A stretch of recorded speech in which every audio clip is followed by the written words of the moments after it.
They used to call it the Shining Core. Now it was ash in orbit. 15,000 years of empire, wiped from the galactic charts in a matter of weeks. Orbital rings shattered. Defense stations melted into slag. Royal families either dead, scattered, or buried behind bunkers that wouldn't last until sunrise. The last known heir of the Lyran dynasty stood inside a hollowed-out throne chamber that smelled like burning data cores and frozen blood. Princess Sci-Fi didn't weep. She had no time for ceremony.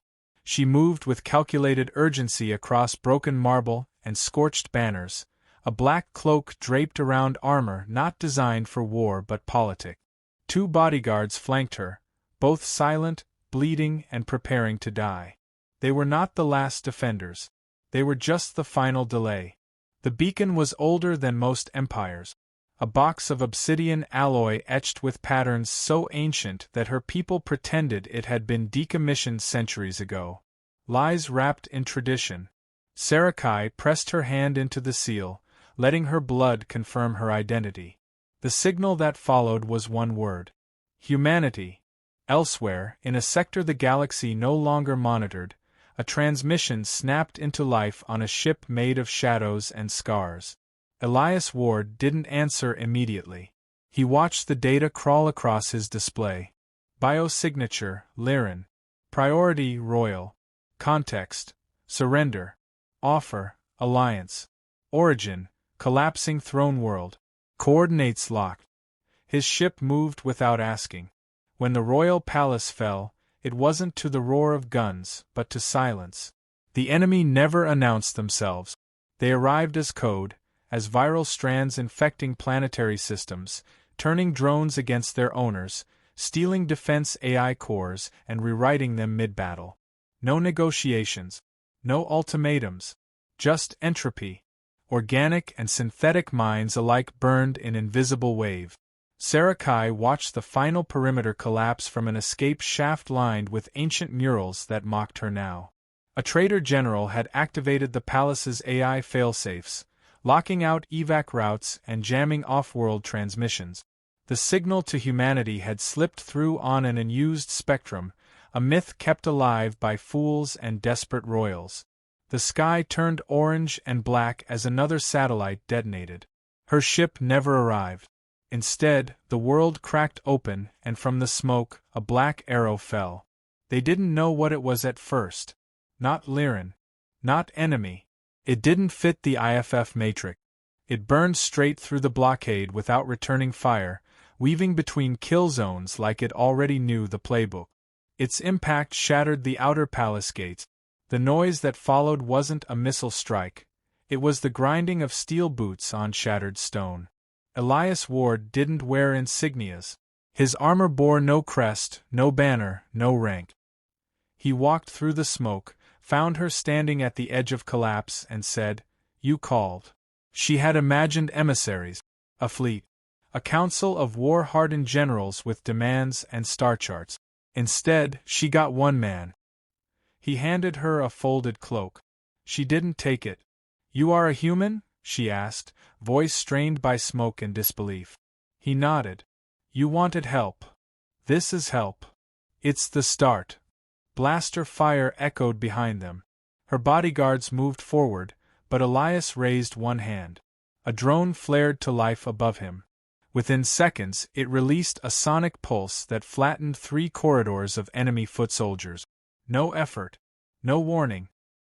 He looked at her again. "You want to live? Come with me." She followed. Not because she trusted him. Because there was nothing else. Their exit was a corridor of chaos. Her people fell without screams. The enemy, metal-bodied things with no true face, climbed over the dead like insects. Elias didn't fight like a Lyran commander. He used terrain, physics, and unorthodox tools. Grenades that reversed gravity. Drones that fused enemy optics with mirrored light.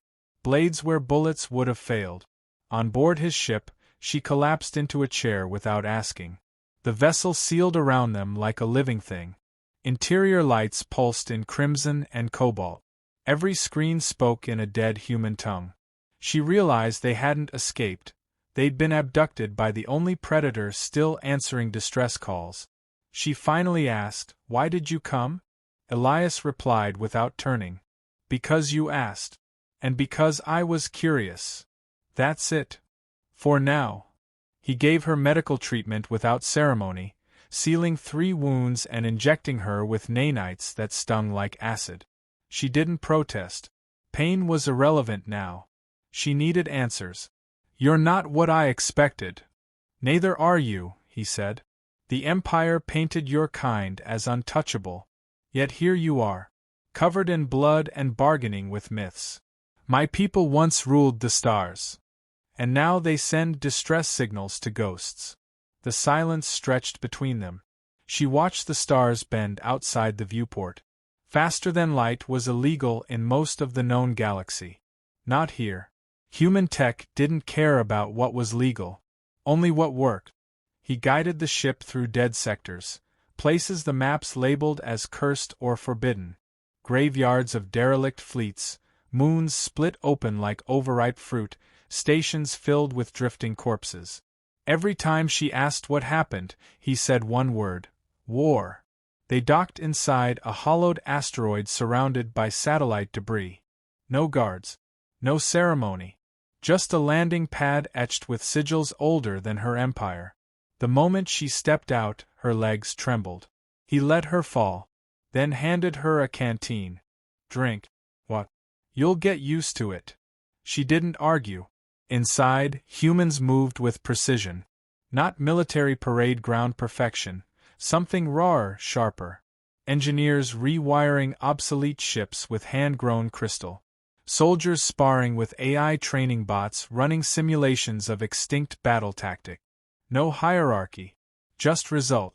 She asked how many humans were left. "Enough." He didn't elaborate. They gave her quarters, not cells. Food that burned her tongue but sustained her. Gear adapted for her physiology. No ceremony. No assumptions.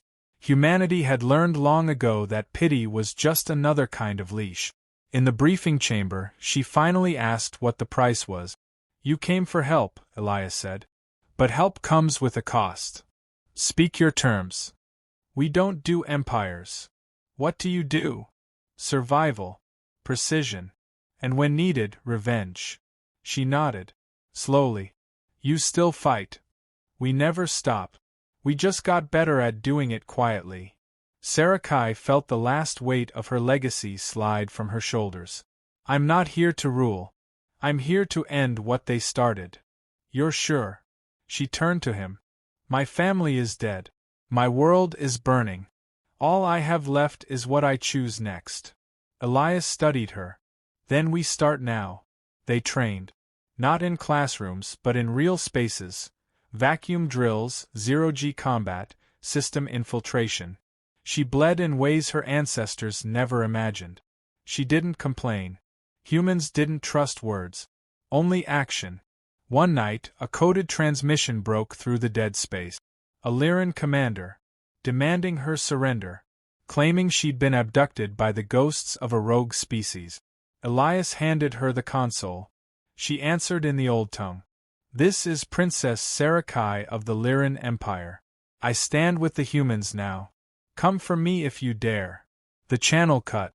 Elias raised an eyebrow. "You just declared war." "No," she said. "I just chose the side that already knew it started." The council that greeted her wasn't royal. It was built from scars and silence. Each of them wore armor worn thin from real wars, not ceremonial drills. They spoke in signals, gestures, code fragment. Trust wasn't given, it was earned in fractures. Elias introduced no one. If she wanted to know them, she had to survive with them. Her first assignment wasn't a throne. It was a cargo haul through contested space littered with magnetic storms and rogue satellites programmed to shred anything non-human. She piloted, under threat of death, while 3 humans rewired the onboard AI mid-flight. No hand-holding. No soft instructions. Just hard expectation. She didn't fail. She didn't speak. And for the first time, they nodded once, almost in approval. The next mission sent her into a listening post buried inside a black zone nebula. Their job wasn't to fight, it was to steal enemy archives buried beneath radiation.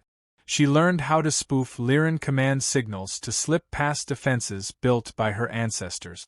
It worked until it didn't. They were spotted. 2 died. 1 left behind.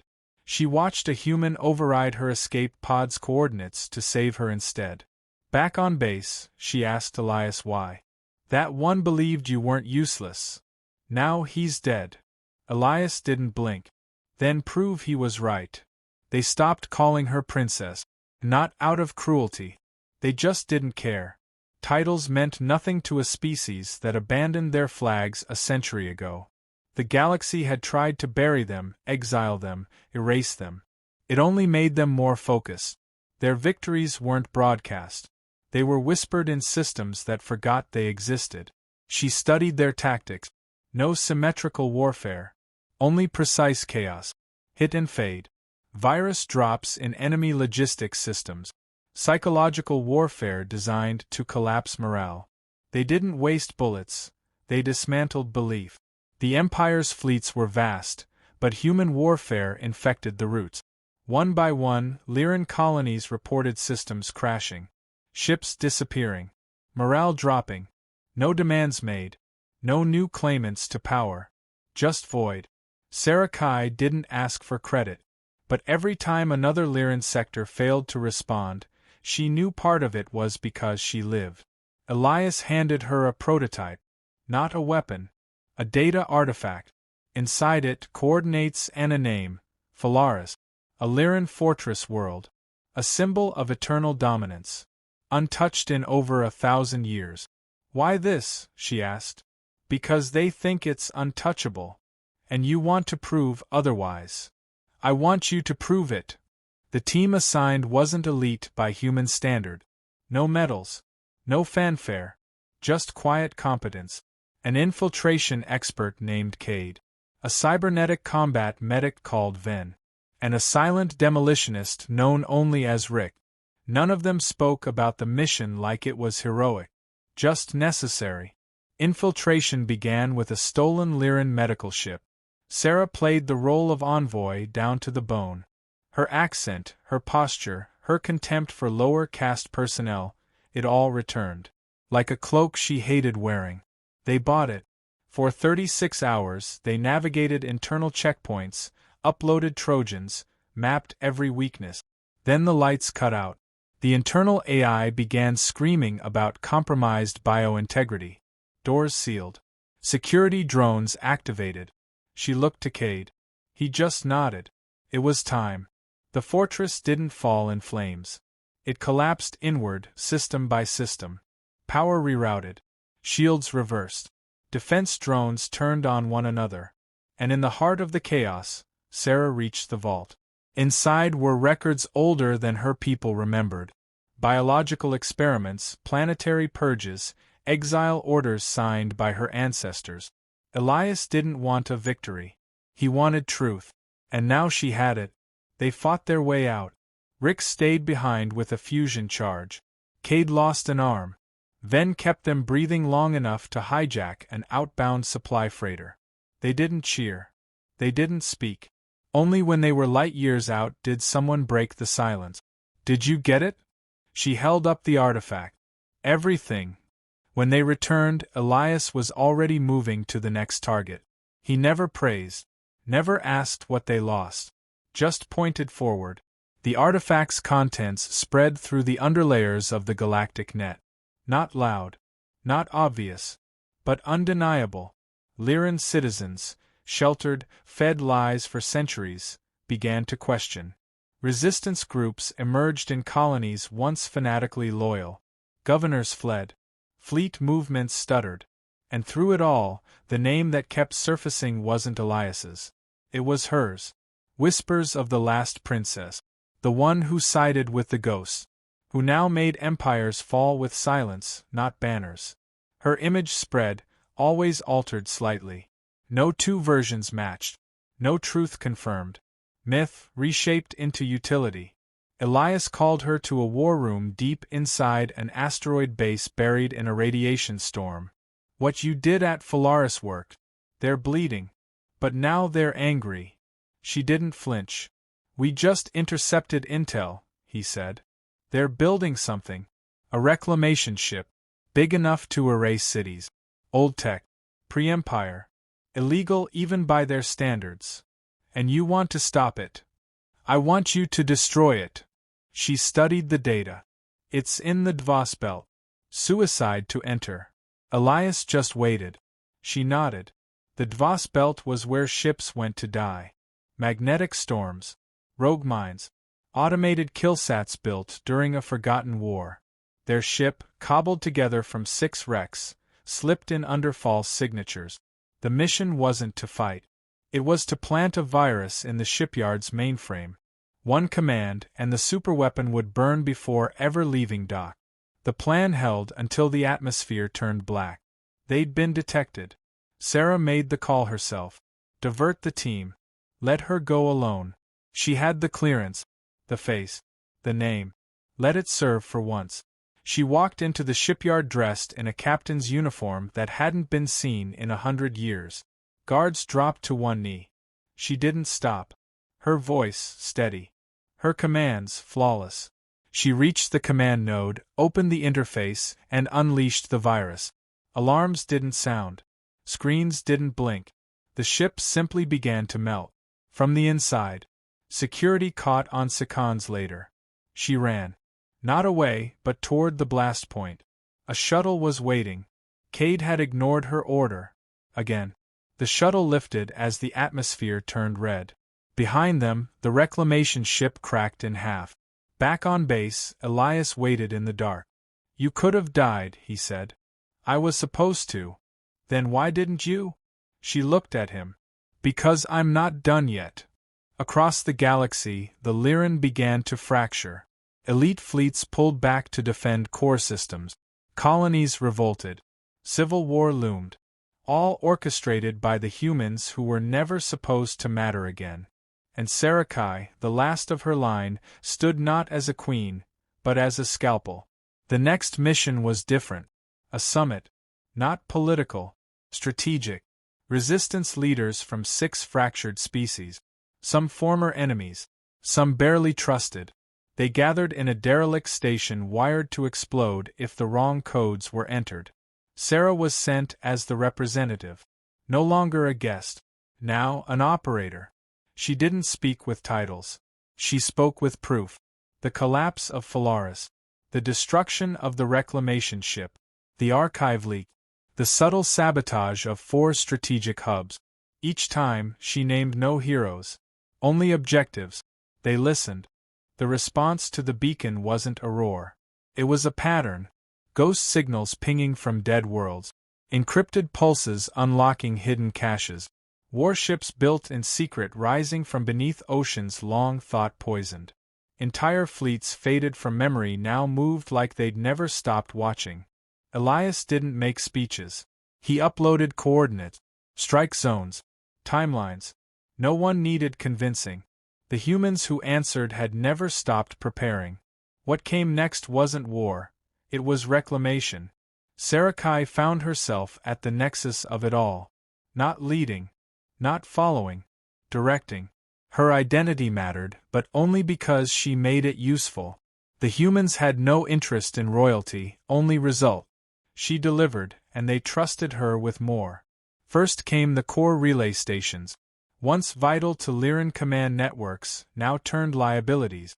With insider access and stolen codes, Sarah orchestrated their overload. 5 systems lost synchronization, causing empire-wide communication collapse. Ships arrived late. Reinforcements didn't know where to go. Orders contradicted themselves. Chaos bloomed from the inside. Then came the Shadow Fleet. Exiled human battle groups that had survived in deep voids by cannibalizing their own. They didn't fly banners. They didn't ask questions. They moved as whispers and hit like gravity wells. Entire Lyran convoys vanished between jump points. Traders defected. Supply chains died. On the diplomatic front, Sarah activated something no one expected: Lyran loyalist fractures. Governors who'd always questioned the Empire's brutal policies. Families who'd lost sons in senseless purges. Using proof recovered from the Phalaris vault, she sowed rebellion from within. The Empire's proud propaganda machine turned against itself. Accusations turned to purges. Purges turned to mutinies.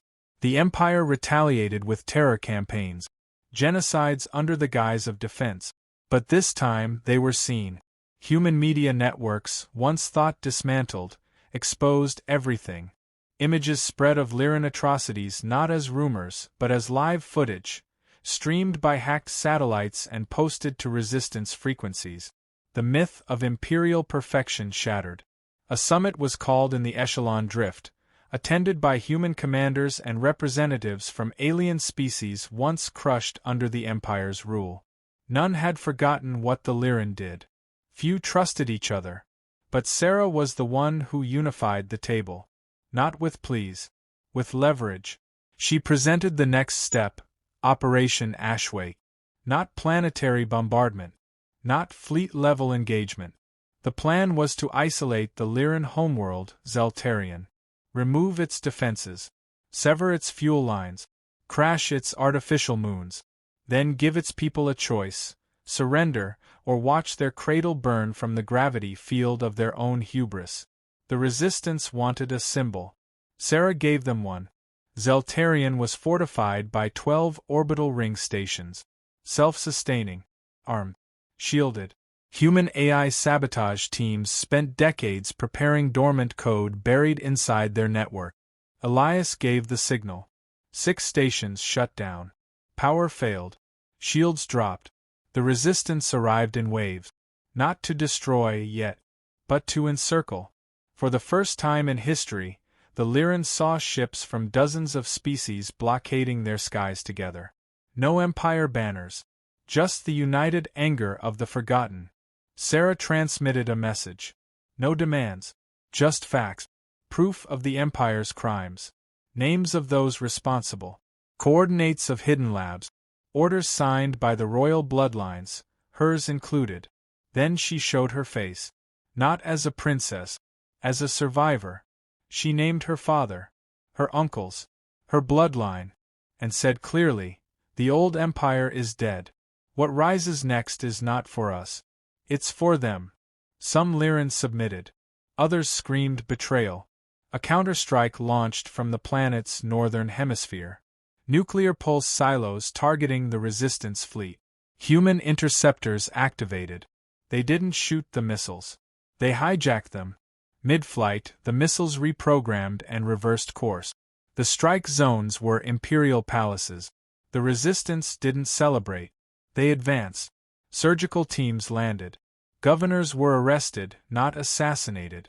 Laboratories were dismantled, not looted. The resistance wasn't there for revenge. They were there to ensure it never happened again. Meanwhile, Sarah descended into the lowest tier of the planet's archive vault. Not guarded. Not active. But still recording. Generations of Empire secrets sealed in stasis fields. What she found wasn't just evidence. It was instruction manuals. Plans for something called the Ascension Protocol. The Empire had always intended to abandon physical existence, upload consciousness into quantum matrices, leaving behind the conquered species as mindless labor. The first tests had already been conducted, on stolen children from colony worlds. Human, Chiron, Tresh, even Lyran dissidents. Souls shredded for data compression. Sarah broadcast it all. The reaction across the stars was instant. Even Lyran commanders defected. Elias arrived days later. His armor had changed. Not ceremonial. Hardened. Battle-worn. He handed Sarah a thin silver disc. A vote, he said. For what? What comes after? The disc was one of thousands distributed across the liberated systems. Not a vote for a leader. A vote for direction. A single question: rebuild or reshape? Rebuild meant returning to a council structure, enforcing order, preserving history. Reshape meant dismantling everything and letting something new emerge, No empire, no centralized power. Sarah didn't vote immediately. She visited the sectors where humans still rebuilt from ash. Stations where children learned from resistance AIs instead of doctrine. Farms growing inside asteroid biospheres. Refugees retraining as pilots, engineers, diplomat. She didn't see revenge. She saw resilience. And then she voted. Reshape. The results came in. 72% voted the same. The age of empires ended not in fire, but in refusal. The Lyran homeworld was not destroyed. It was opened. Power redistributed. Technology made public. No temples. No monuments. Just a graveyard for imperial arrogance, and a nursery for something uncertain. Sarah walked away from it all. No farewell. No new title.